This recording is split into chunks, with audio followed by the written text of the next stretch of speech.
Hello बच्चों, स्वागत है आपका अपने YouTube चैनल पर जिसका नाम है सोल केमिस्ट्री। आज हम लोग पढ़ने वाले हैं बैलेंसिंग के कुछ नए एग्जाम्पल्स। लास्ट वीडियो के अंदर हम लोगों ने बैलेंसिंग के बारे में पढ़ा था और बैलेंसिंग के कुछ एग्जाम्पल्स पढ़े थे। आज हम लोग बैलेंसिंग के और नए एग्जाम्पल्स पढ़ने वाले हैं जिससे आपको बैलेंसिंग पूरी तरीके से क्लियर हो जाएगी और आपको किसी भी क्वेश्चन के अंदर डाउट नहीं आएगा। बैलेंसिंग बच्चों को थोड़ा सा टफ लगता है, लेकिन यहाँ पर हम लोग कंसेप्ट समझते हुए आगे बढ़ेंगे जिससे आपको बैलेंसिंग बिल्कुल भी टफ नहीं लगेगा। बहुत आसानी से आप इसको सॉल्व कर देंगे। बैलेंसिंग के क्वेश्चंस आपके बोर्ड के अंदर कम से कम 3 नंबर के आते हैं और यहाँ पर जो आज हम लोग सीखने वाले हैं उससे आपके पूरे 3 नंबर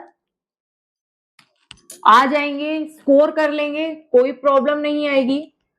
आपके बुक के अंदर 6 नंबर का जो क्वेश्चन है वो बैलेंसिंग का ही है। अगर आप बैक क्वेश्चन देखेंगे तो 6 नंबर का क्वेश्चन बैलेंसिंग ही है। हम लोग क्वेश्चन लिख लेते हैं, उसके बाद मैं आपको बताऊंगी कि हम इसको सॉल्व कैसे करेंगे।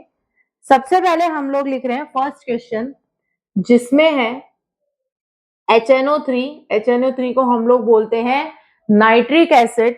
नाइट्रिक एसिड के अंदर हमने डाल दिया है कैल्शियम हाइड्रोक्साइड यानी CaOH का होल ट्वाइस, और इनको जब कंबाइन करा तो हमारे पास बन गया CaNO3 का होल ट्वाइस प्लस H2O। ये हमारा क्वेश्चन हो चुका है। अब हम लोग इसको कैसे सॉल्व करने वाले हैं ये देखिए।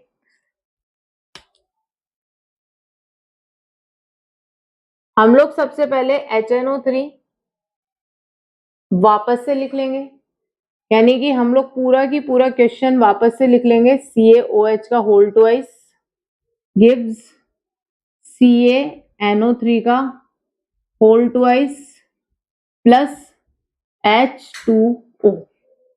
ये हमने लिख लिया है क्योंकि इसके अंदर हम लोग चेंजेस करने वाले हैं। ये क्वेश्चन हो चुका है। अब हम लोग आंसर स्टार्ट करेंगे। उसके लिए हमको एक टेबल बनानी है। टेबल में हम लोग लिखेंगे सिंबल्स, उसके बाद हम लोग लिखने वाले हैं रिएक्टेंट और प्रोडक्ट।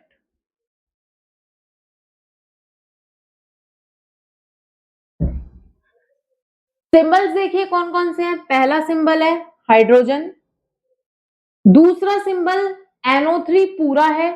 आप लोग चाहो तो नाइट्रोजन अलग और ऑक्सीजन अलग भी लिख सकते हैं, लेकिन आप देखिए यहाँ रिएक्टेंट में NO3 बन रहा है और प्रोडक्ट में भी NO3 बन रहा है, और NO3 एक मॉलिक्यूल भी होता है नाइट्रेट नाम का, तो आप लोग डायरेक्टली NO3 लिख सकते हैं जिससे थोड़ा सा आसान हो जाएगा। जैसे कि अगर आपको SO4 गिवन होता और SO4 रिएक्टेंट में भी है और प्रोडक्ट में भी है तो अलग अलग ना लिख करके एक साथ डायरेक्टली हम लोग लिख सकते हैं। तीसरा सिंबल है हमारे पास कैल्शियम, फिर हमारे पास सिंबल है ऑक्सीजन। अब देखिए OH कहीं भी नहीं बन रहा है तो हम लोग O को अलग लिखेंगे और H को हमने पहले से ही लिख रखा है। अब आप देखिए हाइड्रोजन यहां पर कितने हैं। रिएक्टेंट साइड में हाइड्रोजन 1 और यहां पर है 2 हाइड्रोजन। टोटल हाइड्रोजन कितने हो चुके हैं हमारे पास 3 रिएक्टेंट में। अब बच्चे गलती यही करते हैं, एक साथ लिख लेंगे 3, लेकिन हमको एक साथ नहीं लिखना है, हमको अलग अलग लिखना है। एक हाइड्रोजन अलग है और दूसरा हाइड्रोजन अलग है, यानी यहाँ पर एक हाइड्रोजन है और यहाँ पर कितने हाइड्रोजन है 2। रिएक्टेंट साइड में ही 2 अलग अलग जगह हाइड्रोजन गिवन है तो हम अलग अलग ही लिखने वाले हैं। प्रोडक्ट साइड में सिर्फ एक ही जगह हाइड्रोजन है विच इज 2। NO3 देखिए यहां पर NO3 कितने हैं 1। NO3 3 नहीं है, पूरा NO3 कितने हैं ओनली 1, और यहां पर NO3 कितने हैं 2। देख लीजिए NO3 कितने हैं, ब्रैकेट के बाद 2 है तो NO3 कितने प्रेजेंट है हमारे पास 2। यहाँ पर Ca रिएक्टेंट साइड में ओनली 1 है और प्रोडक्ट साइड के अंदर भी 1 है, यानी ये तो पहले से ही बैलेंस है। और ऑक्सीजन देखो यहां पर ऑक्सीजन है 2 और यहां पर ऑक्सीजन है ओनली 1। अब हम लोग चेंज करना स्टार्ट करेंगे। अब हम लोग इसको बैलेंस करेंगे। बैलेंस कैसे करेंगे, आप देखिए यहाँ पर हाइड्रोजन है 1 and 2, इट मीन्स दैट 3, और यहाँ पर है 2। हमको रिएक्टेंट साइड में भी चेंज करना पड़ेगा और प्रोडक्ट साइड के अंदर भी चेंज करना पड़ेगा। तो एक बार के लिए इसको छोड़ दो, क्योंकि हम ना तो 3 को 2 बना सकते, ना 2 को हम 3 बना सकते। ऐसी कोई भी चीज मल्टीप्लाई नहीं होगी कि 3 से 2 बन जाए या 2 से 3 बन जाए। तो एक बार के लिए इसको छोड़ दो, आगे आ जाओ। NO3 यहाँ पर 1 है और यहाँ पर कितने हैं 2। अगर आप रिएक्टेंट साइड के NO3 को 2 से मल्टीप्लाई कर देंगे तो प्रोडक्ट में जितने हैं उतने ही रिएक्टेंट के अंदर NO3 बन जाएंगे। तो यहाँ पर हमने 2 से मल्टीप्लाई कर दिया। NO3 2 से मल्टीप्लाई हुआ तो हाइड्रोजन भी 2 से मल्टीप्लाई हो गया। हाइड्रोजन यहाँ पे कौन सा वाला 2 से मल्टीप्लाई हुआ? 1 वाला। 1 वाला हाइड्रोजन 2 से मल्टीप्लाई हुआ तो ये बन गया 2। आप ये देखिए, अगर हम लोग यहाँ पे डायरेक्टली लिख लेते कि हाइड्रोजन है यहाँ पर 1 और यहाँ पे 2, तो 3 हाइड्रोजन है। 3 हाइड्रोजन को हम 2 से मल्टीप्लाई करते तो हो जाता 6। लेकिन हम यहाँ पर क्या कर रहे हैं, 1 वाले हाइड्रोजन को 2 से मल्टीप्लाई कर रहे हैं, जो कि हमने अलग से लिखा 1 into 2 2। अब टोटल हाइड्रोजन कितने हो चुके हैं हमारे? 4। ठीक है, इसीलिए अलग अलग लिखना जरूरी होता है। यहाँ पर टोटल हाइड्रोजन हमारे पास हो चुके हैं 4। अब क्या हम प्रोडक्ट साइड के हाइड्रोजन को 2 से मल्टीप्लाई करके 4 बना सकते हैं? हाँ, बिल्कुल बना सकते हैं। हमने प्रोडक्ट साइड वाले हाइड्रोजन को किससे मल्टीप्लाई कर दिया? 2 से मल्टीप्लाई कर दिया, जो कि बन चुका है 4। क्योंकि हाइड्रोजन 2 से मल्टीप्लाई हुआ तो ऑक्सीजन भी 2 से मल्टीप्लाई हो जाएगा। ऑक्सीजन भी 2 से मल्टीप्लाई हो गया है तो वो भी 2 हो चुका है। तो आप देख सकते हैं यहाँ पे ऑक्सीजन 2 था, यहाँ पे भी हो गया। यहाँ पे कैल्शियम 1 था, यहाँ पे भी है। NO3 हमने 2 कर दिया, यहाँ पे भी 2 था। ये हाइड्रोजन 4 था और यहाँ पे भी 4 हो गया। यानी ये इक्वेशन हमारी क्या हो चुकी है? Balance. Number of moles reactant side में और प्रोडक्ट साइड के अंदर क्या हो चुके हैं? इक्वल। हमारी ये इक्वेशन हो चुकी है बैलेंस। हमने सिर्फ 2 जगह चेंज करा है, यहाँ पर 2 लगाया और यहाँ पर 2 लगाया। उसके लिए हमको ये टेबल बनानी पड़ी। बाद में आप इतने अच्छे हो जाएंगे बैलेंसिंग में, प्रैक्टिस करने पर आपको बिना टेबल बनाए दोनों जगह बैलेंस आसानी से कर पाएंगे। हम लोग एक और एग्जांपल देख लेते हैं। क्वेश्चन नंबर 6 का ही जो आपके बैक क्वेश्चंस है उसमें सेकेंड वाला एग्जांपल हम लोग देखें। NaOH, NaOH को हम सोडियम हाइड्रोक्साइड बोलते हैं, प्लस H2SO4। याद आ गया होगा H2SO4 तो king of acid, sulphuric acid. जब हम इनको जोड़ रहे हैं तो हमारे पास प्रोडक्ट बन रहा है Na2SO4 यानी कि sodium sulphate plus water. Question को बहुत ध्यान से, बहुत अच्छे से लिखना है। अगर आपने क्वेश्चन गलत लिखा तो आंसर भी गलत हो जाएगा, इसलिए क्वेश्चन को बहुत ही ध्यान से लिखना है। आंसर दोबारा से इसको लिख लेंगे हम रिएक्शन को, NaOH plus H2SO4, it gives Na2SO4 plus H2O। अब क्या है इसके अंदर? हम लोग टेबल बनाएंगे, सिंबल्स, रिएक्टेंट और प्रोडक्ट।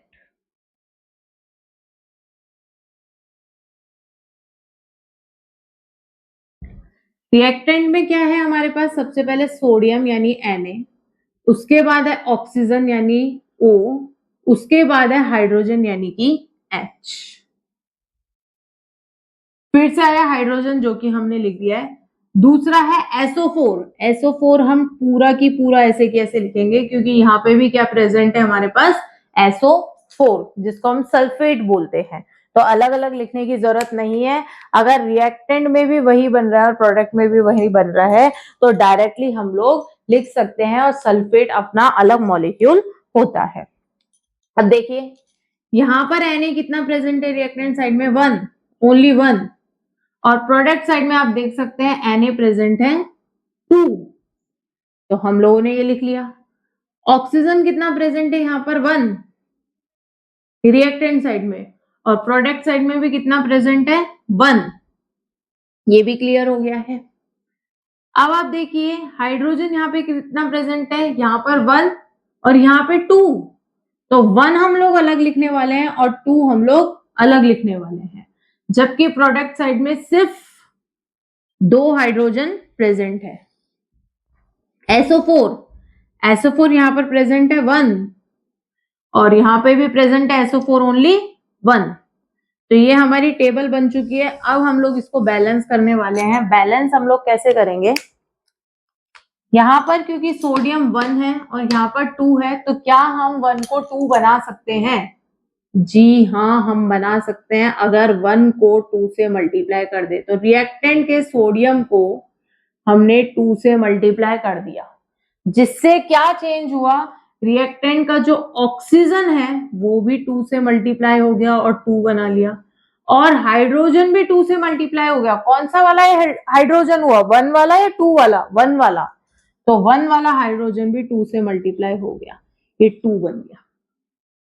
अब आप देखिए यहाँ पे ऑक्सीजन पहले 1 था, यहाँ पे भी 1 था, लेकिन अब 2 से यहाँ पे मल्टीप्लाई हुआ तो यहाँ पे 2 हो चुका है। तो प्रोडक्ट में भी हमको क्या करना पड़ेगा, ऑक्सीजन को 2 से मल्टीप्लाई करना पड़ेगा। तो ये ऑक्सीजन है, इसको हमने 2 से मल्टीप्लाई करा, तो हाइड्रोजन भी 2 से मल्टीप्लाई हो गया।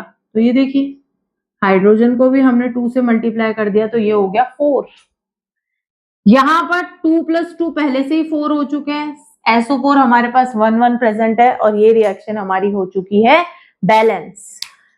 दिख रही थी कैसी, और बहुत ही आसान तरीके से बैलेंस हो गई, क्योंकि हमने टेबल के अंदर इसको बैलेंस करा। एक चीज और याद रखना है, जैसे हमने यहाँ पर 2 से मल्टीप्लाई कर दिया, हैंड टू हैंड रिएक्शन के अंदर चेंज कर दीजिए। अगर आप रिएक्शन में चेंज नहीं करेंगे तो आगे की रिएक्शन हमारी रुक जाएगी। तो ये तरीका होता है बैलेंसिंग का। हम लोग और 2 एग्जाम्पल जिसके पढ़ने वाले हैं। अब तक आपको ये समझ में आ गया होगा, सिर्फ एक ही रूल अपनाना है। अगर हमको 2 मॉलिक्यूल्स एक साइड में या तो रिएक्टेंट या प्रोडक्ट साइड में अलग अलग जगह गिवन है, तो उनको आपको अलग लिखना है। अगर आप साथ में लिख देंगे तो वो गलत हो जाएगा। जैसे अगर मैं इसको साथ में लिखती 2 और 1, 3 डायरेक्टली लिख देती और फिर 2 से मल्टीप्लाई करती तो वो 6 हो जाता, जो कि हमारी पूरी की पूरी रिएक्शन क्या हो जाती, गलत हो जाती। हम लोग 2 और एग्जाम्पल पढ़ेंगे, पहले आप इसको नोट डाउन कर लीजिए।